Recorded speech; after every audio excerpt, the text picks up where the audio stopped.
যে police officer আমার মাল ধরেছে, ওই পুলিশ অফিসারকে আমি দু চোখ ভরে দেখতে চাই। মিজু আহমেদ, যার আসল নাম মিজানুর রহমান। সেই তৃষ্ণা সিনেমার থেকে অভিনয় আরম্ভ করা মিজানুর রহমানকে আজকে হয়তো সকলে ভুলেই গিয়েছে। 1900-এর দশকে হলের পর্দা কাঁপিয়ে বেড়ানো এই জনপ্রিয় অভিনেতাকে আজকে কেউ জিজ্ঞেস করলে হয়তো নাও চিনতে পারে। এই শতগুণে গুণিত অভিনেতার জন্ম হয়েছিল 1953 সালের 17 ডিসেম্বর তারিখে বাংলাদেশের কুষ্টিয়া জেলায়। তার দ্বারা অভিনীত প্রথমটি সিনেমা তৃষ্ণা মুক্তি পায় 1978 সালে। অভিনয় দেখে মানুষের মুখের প্রশংসার পাত্র হয়ে যান তিনি।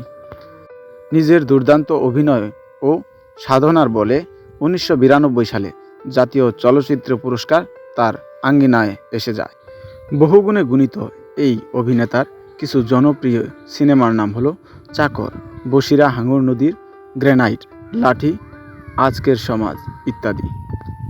হাজারো সিনেমা প্রেমী হয়েও তিনি অবসর সময়ে ক্রিকেট খেলা দেখে বেশ পছন্দ করতেন।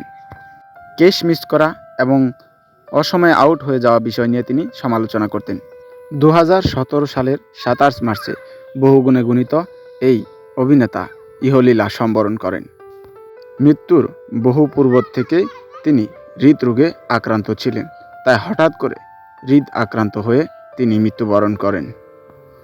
বহু গুণসম্পন্ন এই মহান অভিনেতা বাংলাদেশ চলচ্চিত্রতে প্রদান করা অবদান অতুলনীয়।